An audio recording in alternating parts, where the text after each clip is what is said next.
Сәлем достар, дәл осылай ютубқа, инстаграмға фото жасап қойғыңыз келе ме?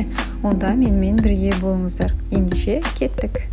Олай болса, телефонымызды ашамыз, яғни осы жерде Magic Eraser деген программаны жүктеп аламыз. Сол жерде фото деген жерге басып, галереяға өтеміз. Мұнда ұнаған фотоңызды таңдап аласыз.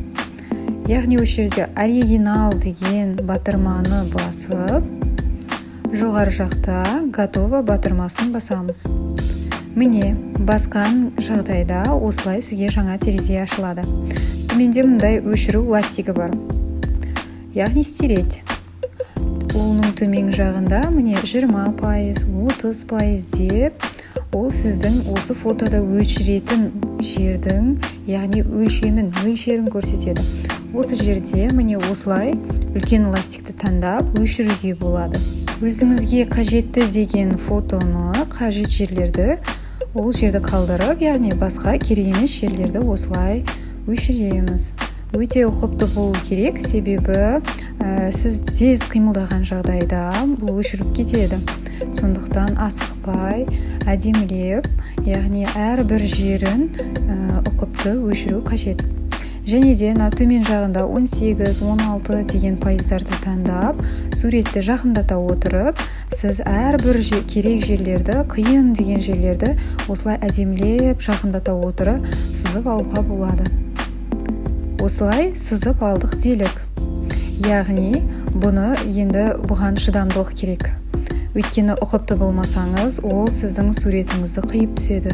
Сондықтан әрбір жерін әдемілеп, асықпай қиып шығыңыз. Суреттің барлық жерін осылай белгілеп қиып шығайын. Ендеше менімен бірге болыңыздар.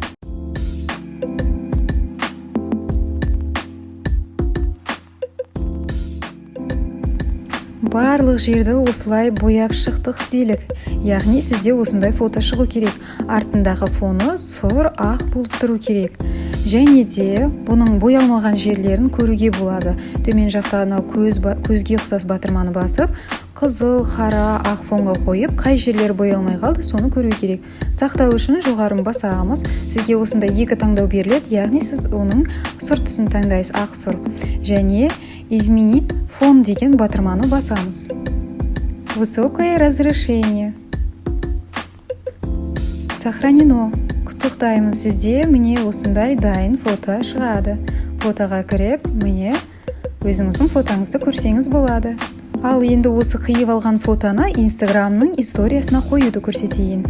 Инстаграмға кіреміз. История қоюды барлығымыз білеміз, яғни осы жерде мен бір видео таңдағым келіп отыр галереядан. Галереяға кіріп, маған мысалы өзімнің сафариге барғанда қолыма қына салдыртқан видеомды алайын.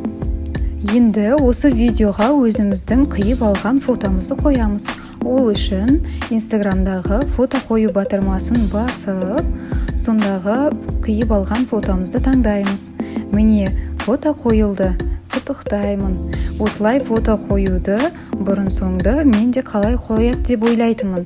Дәл осылай енді сіз де өзіңіздің фотоңызды қоя аласыз. Мен өте қуаныштымын.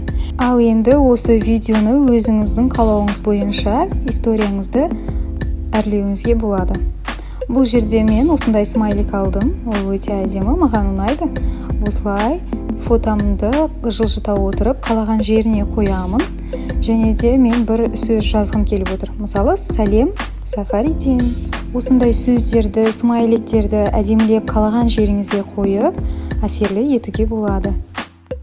Историяға өзіңіздің фотоларыңызды қойып, барлығын таң қалдырасыз деген ойдамын. Ал ендеше осы білгеніммен бөліскеме өте қуаныштымын. Ұнаса лайк басып, қолдап отыруды ұмытпаңыздар. Қазірде хит болып жатқан рука с телефоном видеосын қалай түсіру керектігін білгіңіз келсе, маған подписация етіп, төмендегі комментарияға білгім келеді деп жазсаңыз болғаны. 100-ден аса адамға ұнаса, яғни осы видеоны жүктейтін боламын. Ендеше сау болыңыздар.